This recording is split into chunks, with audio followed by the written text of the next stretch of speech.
আসসালামু উহুদ পাহাড়, জামে মসজিদ। এখানে সালাম উহুদের যুদ্ধ হয়েছিল। আমরা আজকে ভিজিট করতে আসছি এখানে। হ্যাঁ, মদিনা শরীফের কত স্মৃতি, হযরত মুহাম্মদ সাল্লাল্লাহু আলাইহি ওয়াসাল্লামের অনেক স্মৃতি জড়িত মদিনায়। যখন ভিজিট করবেন,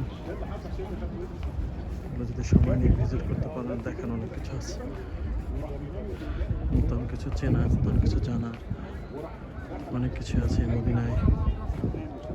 মসজিদগুলো অনেক সুন্দর, সব পাহাড়ের উপরে অনেকজন লোক পাহাড়ের উপরে।